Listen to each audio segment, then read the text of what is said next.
How are you doing? Later on, switch on TV. They give me a news, they give half-truths to me. They give us whys, they feed us lies. How are we doing? Educate, they fabricate. And we sit back till it's too late.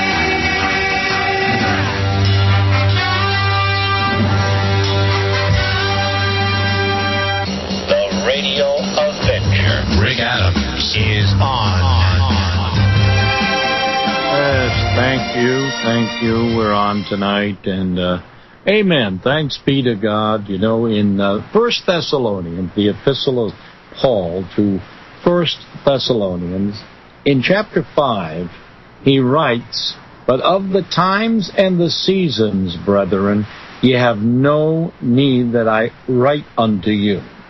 For," he says, "yourselves know perfectly that the day of the Lord so cometh as a thief in the night." In other words, by surprise, when people are caught off guard. And then he says, "For when they shall say peace and safety, then sudden destruction cometh upon them," Kenites, you see, "as travail upon a woman with child, and they shall not escape the wrath of God. But ye, brethren, are not in darkness, that ye should not overcome, or be overcome as a thief would be," you see. And he speaks about brethren of the light, children of the light, and of the day, as opposed to those who are of the night and of darkness. So he warns us to be watchmen and be sober, not giving heed, of course, to fables, Jewish fables. And unfortunately today, the whole world is under that mythology of Jewish fables, according to what the scriptures tell us. And I believe them. I believe them over Brian Williams and Andrea Mitchell and David Engel and Walter Cronkite and the rest of them. All right.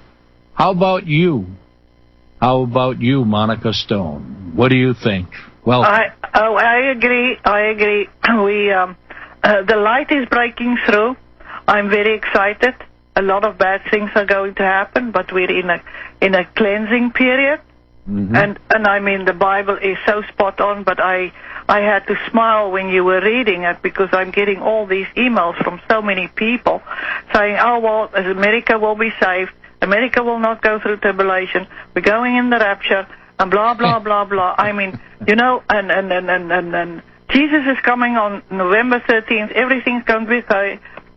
How can you live in a bubble like that? I mean, you know, why didn't God rapture those Germans who were murdered by Eisenhower in 1946? Why didn't he save the 35 million murdered by Stalin? We made wrong choices, and we've got to pay for that. That's true.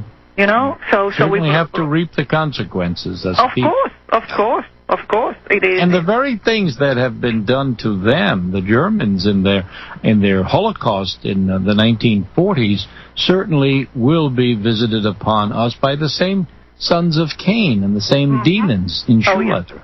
Oh yes, it's coming. It is really coming. I can see it. I see the same pattern as in South Africa. The same rhetoric. It's working, so why would they change it?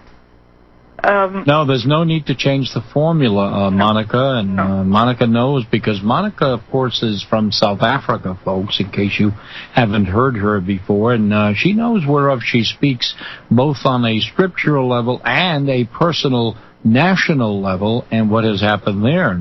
You know, I just couldn't help this story tonight as you were preparing to come on, as a matter of fact. You know, with all this important material going on that only we talk about here on these types of programs, about the genocide going on against whites and others as well in South Africa by the ANC government and its affiliates, and so on and so forth. I found it so tickling that in the environmental news tonight on MSNBC was this fascinating story this is the most important now of all, Monica, that poachers, you heard me, poachers, kill 90 elephants with cyanide in Zimbabwe. Now, isn't that more important than killing thousands upon thousands of whites in Rhodesia?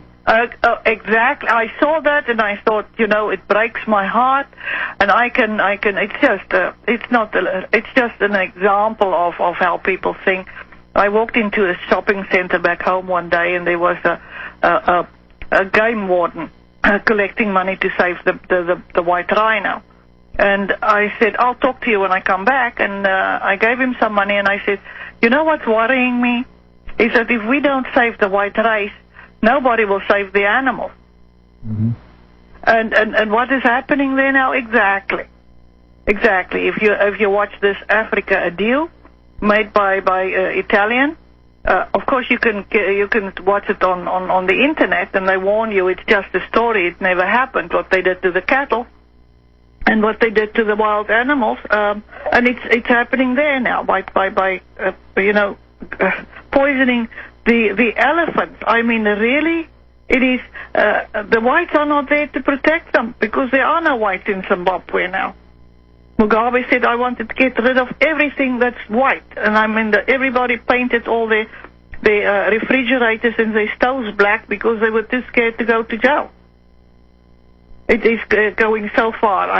One would think now, if one were just an ordinary casual listener, that would make some occasional headline about these real genocides and massacres going on against an entire race of people somewhere in the bowels of those who run the national media. But since those who run the national media are of a particular extraction that is preoccupied constantly and unceasingly with one alleged genocide against them, that is the so-called Holocaust, it is amazing, of course, that this is the very proof that one needs to, I think, pretty obviously conclude without any hesitation that it is simply because it is world Jewry which run the media, and for no other reason, that no other genocide is ever given top billing. In fact, the greatest genocides of all. Yeah. Exactly. Yeah, how many people died just in the Second World War? We're talking about 100 million plus. So 100 million plus are less than 6 million. Right. There's nothing said. If you go to Europe and you see a row upon a row of all those graves, it breaks your heart. What did they fight for?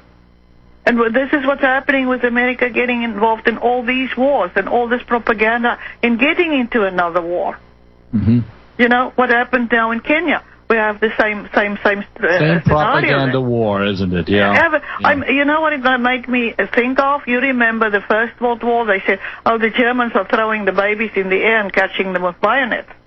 Yes. And now it's the same. It's incredible, but it's true. It's true, and now it's the same thing, and they're whipping up all this hatred against the Muslims, and they are as much the victims as we are. Well, the whole world, you see, the blood of all those shed upon the earth was laid upon the doorstep of Cain's seed line. In her seed line was found this bloodshed across a world that is torn up and occupied by the synagogue of Satan. Exactly. Now we can't put words in anybody's mouth. All we can do is read the words of Christ. And if we do not accept them, then we have to live by them. Take it up with Him. But if we do accept them and we do agree that these are the words of God, then we have to also be not fearful to speak the truth, as many are. Oh, absolutely. Time for a break, Monica, and I will be back with you in just a few minutes, folks. Listen up for more to come.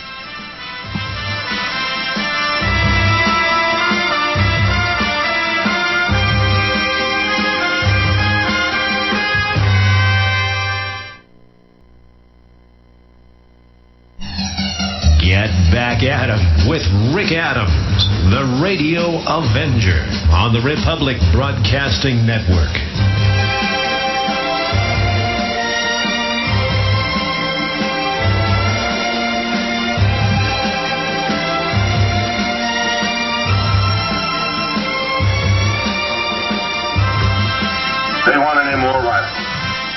They'll have to kill me. They won't. I will.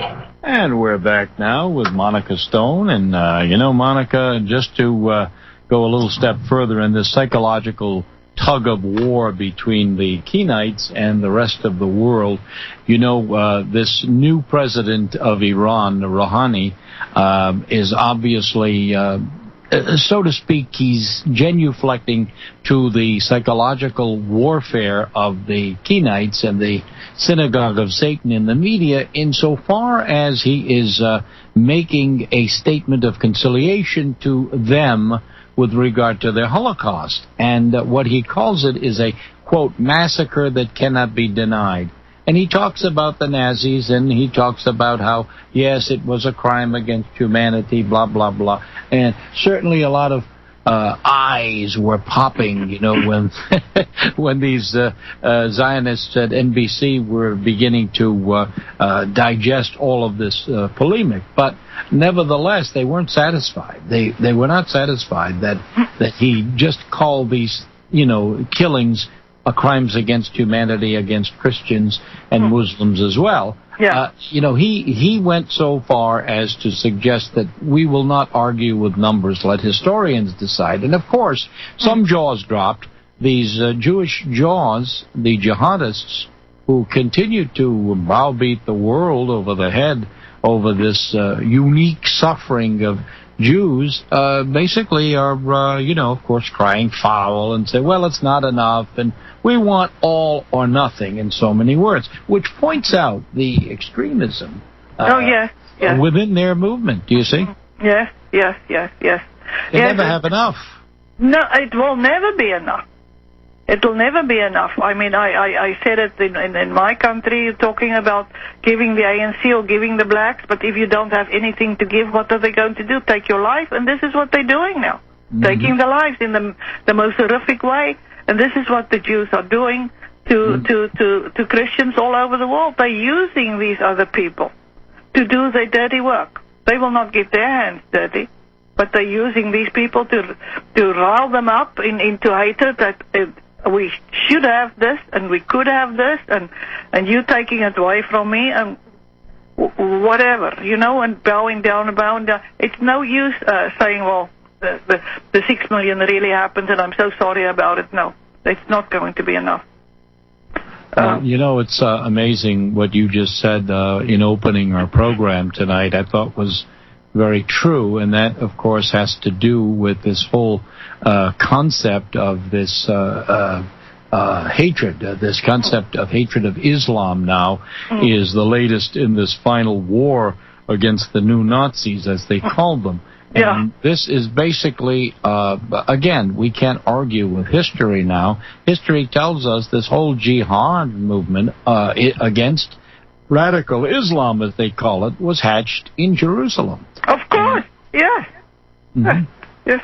I agree with you. When I saw, there was on the news on the internet about this a person that was killed, if you can call him a person, in Greece, and said, well, it was done by New Dawn. I thought, this was done on purpose, and now they want to destroy New Dawn. Of course, New Dawn is progressing, so they have to,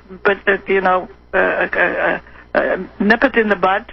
And I'm sure they will be marching into Hungary the next thing, because Hungary paid off the IMF, kicked them out, and so Norway, the right wing is winning. They will not allow that. And I mean, this is what I'm saying to people being so anti-Muslim. Yeah, but what about Sharia law? The Jews will not allow that. So what are you so scared of? And do you really know what the Sharia law is? No, everybody will wear a burqa, but they don't ask what the Noahide laws are. And that we're on the Talmudism and the Judaism. They never bring that into the equation. Well, now, if they did raise those questions, I guess they'd be once again tar-brushed with this Holocaust card again, wouldn't they? Exactly, yes. Being an anti-Semite, a racist, and a Nazi.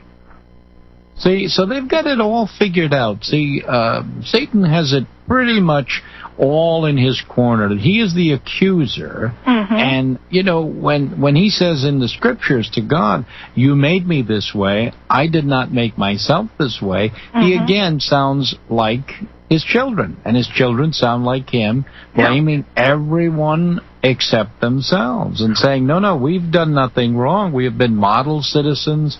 Wherever we have gone, we've always done what's right. We have never admitted to any wrong because we have not collectively done any wrong. Even the killing of Jesus himself, the popes have told us that we are exempt from that because they have a direct, oversight over the Heavenly Father. Yeah, and we must listen to what the papacy says, not what God says.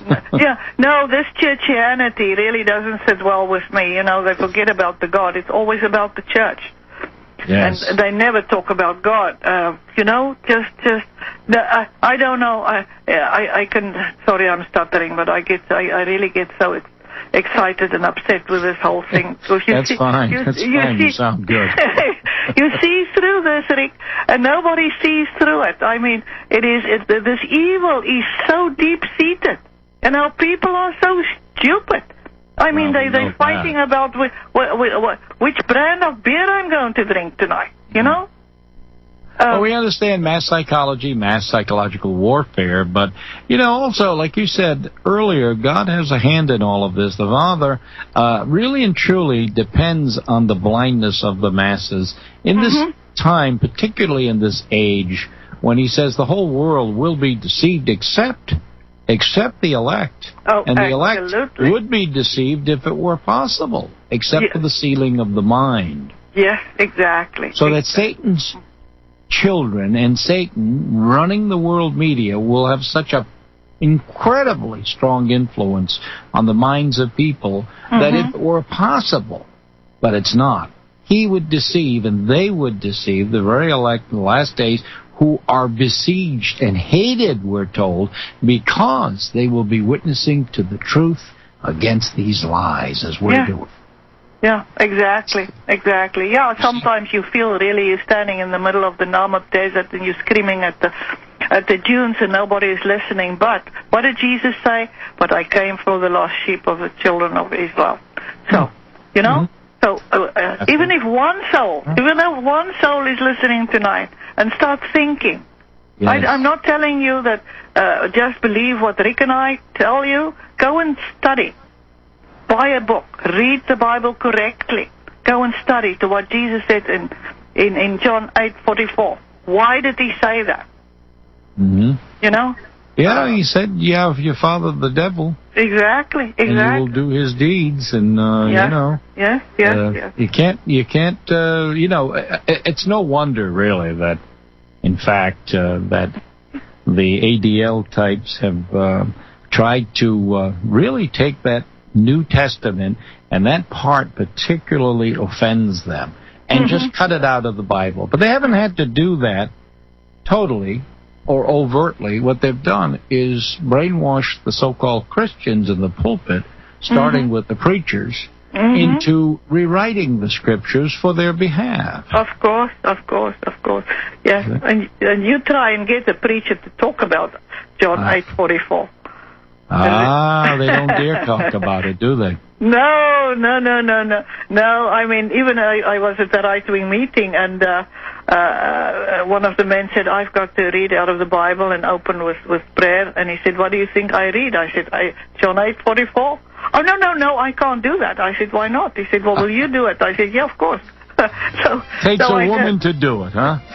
Well, hopefully the women will be able to save the race. What can I say? Takes a Ruth to do it. All right. Okay, thank you for that. We'll come back in just a few minutes with more of Monica Stone and Rick Adams. Oh, we have much more to talk about, folks. Join us.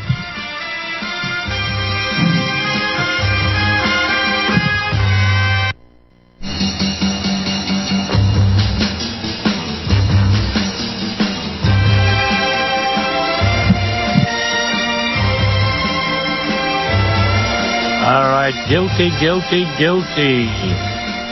That's what they say, that you shall be guilty before the synagogues in those days. Sure, every guilty man I've ever had in here said the same thing. I'm innocent. Maybe some of them were. Oh, yes, indeed, folks. A lot of us have been and will be, and yet it doesn't matter. Jesus was innocent, and yet he was condemned. and he was delivered up to the Roman government to do the dirty work once again of these Kenites, to kill Jesus, because he exposed them in that same verse of Scripture, John 8:44.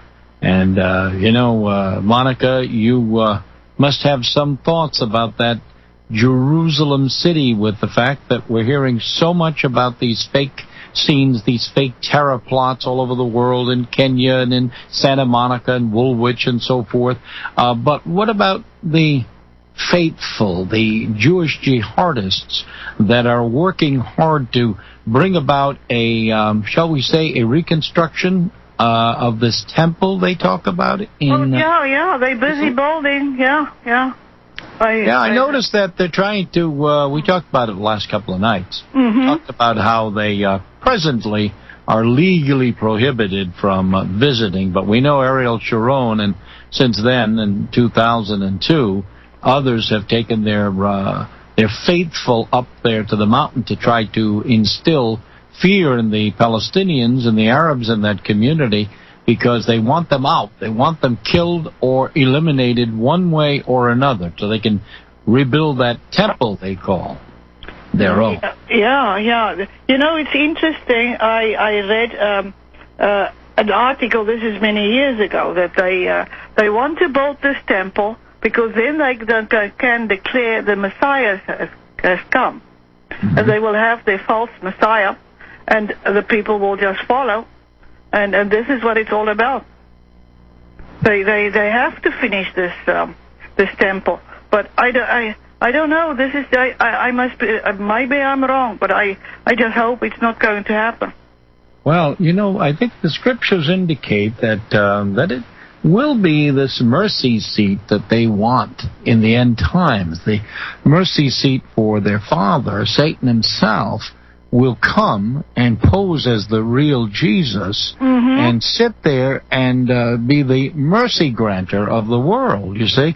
This is something that happened in the age that was before this flesh age, and it was a battle then. It's going to be a battle now, and it will culminate in the next age after the millennial rule of Christ. But what's interesting, why I bring it up, is because here we've got this growing hostility, this growing mob of Jewish jihadists who are trying to take that whole region over, and yet nobody in the media will tell us about it. We have to go to independent sources to hear about it.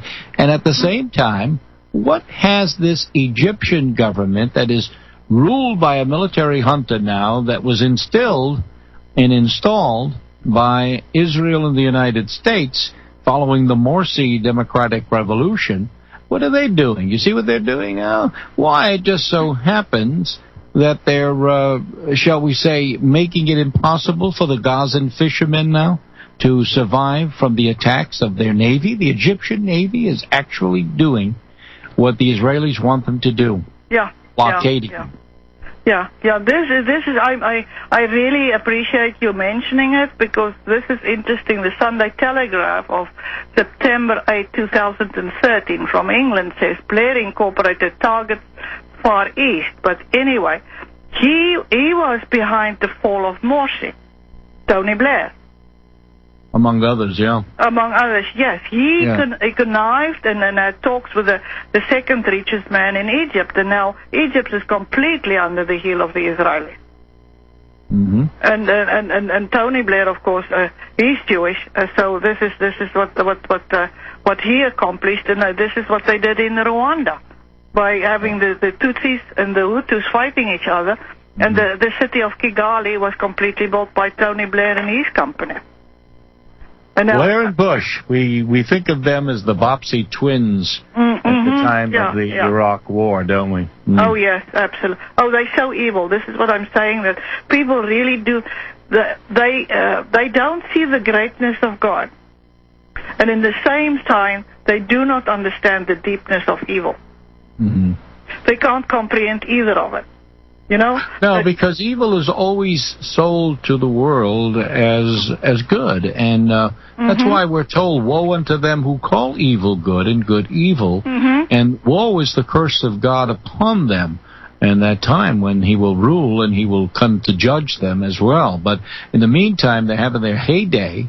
And to add fuel to the fire of what you and I have just said, it's interesting now how the military in Egypt, again under the CIA Mossad, has basically sold the Brotherhood, the Muslim Brotherhood, as a terrorist organization, and now has banned them and frozen their assets. The Egyptian military successfully changed the narrative to paint the Brotherhood as the terrorists when they have overthrown their government. So that's pretty good. It sounds like a Zionist-style democracy, huh?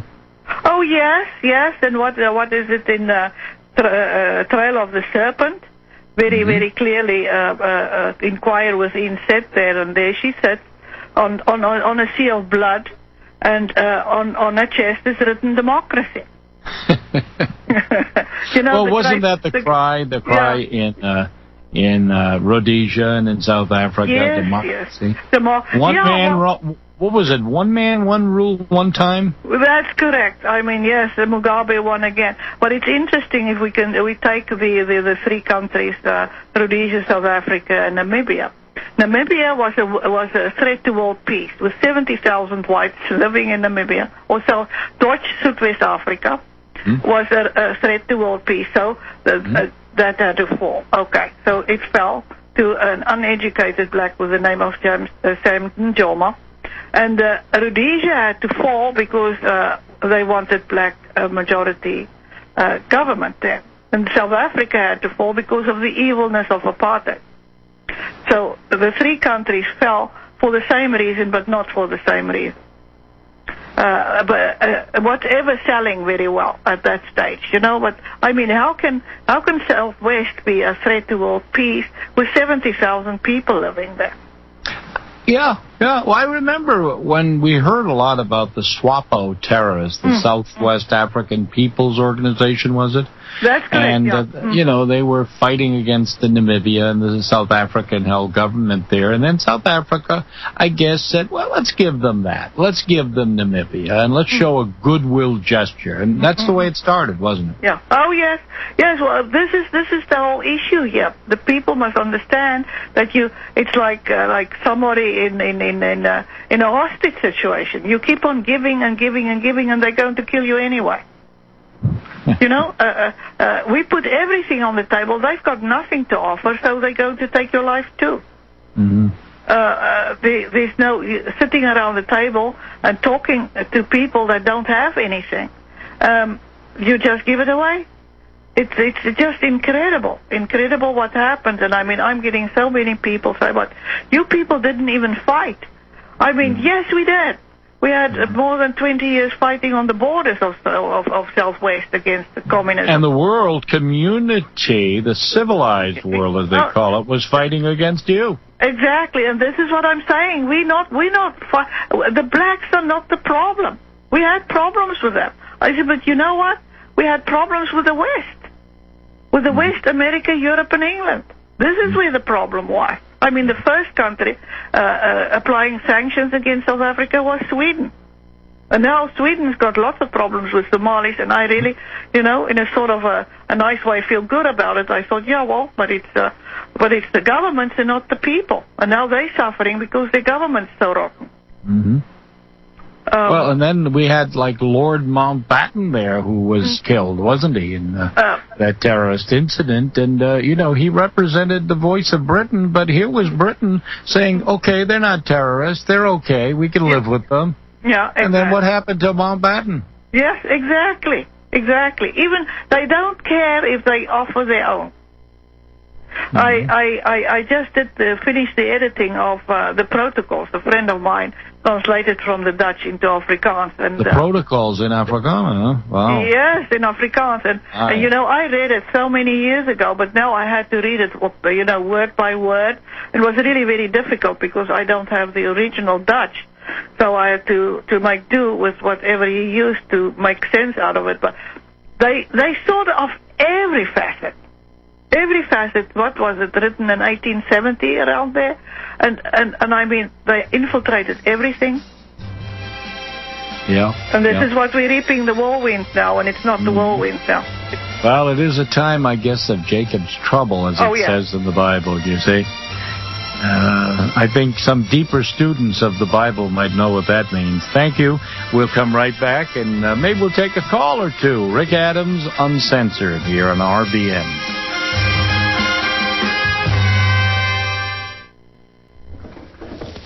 Don't feel like the Lone Ranger. You've got the Radio Avenger on your side. Hey, Rick Adams is on. Hey, turn your horse radio on. Rick Adams is on.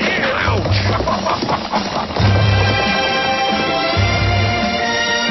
Yeah, well, they can say what they want, no matter what, folks. I'll always play my own game. You ask me, he's lost his nerve. No. I don't think so. That's right. And he's playing his own game. We gotta write him off.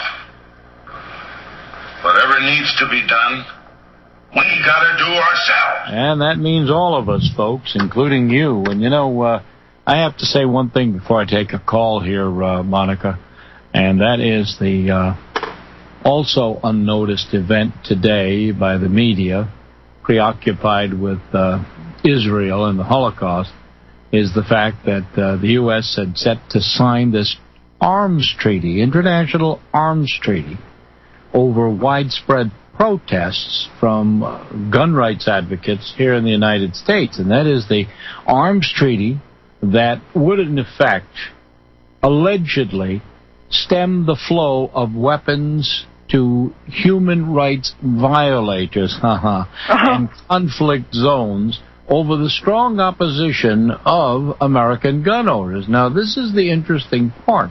This treaty, of course, signed by Mr. Kerry Cohen on behalf of Obama, requires countries to put in place a system for keeping track of transfers of conventional weapons from battle tanks and warships to firearms, and to ensure that they are not sold to countries or individuals that are under international arms embargoes, meaning enemies of Israel, that promote genocide or war crimes except for Israel. So the NRA got involved, said this treaty would be used to regulate civilian weapons, and that would be unacceptable to anybody who's an American. And, of course, the administration claimed, no, that ain't so. You can trust us again. The main purpose of the treaty is to stem the international illegal and illicit trade in conventional weapons that benefits terrorists and rogue states and so forth.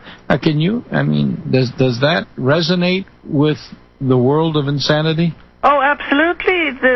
Yes, we ruled by people who just broke out of the asylum. All of them. I wish they were locked in the asylm. Yes, indeed. Yeah. Well, and we throw away the key. Won't that be wonderful? Exactly. I mean, it's like talking about these weapons. Tony Blair's daughter was held up the other day at gunpoint nearby a house by, of course, a teenager. They didn't say what, but we know what's a teenager. So the remarks was, but where did he get the gun? There are no guns in England. Of course there are guns in England. The criminals have guns. Mm-hmm.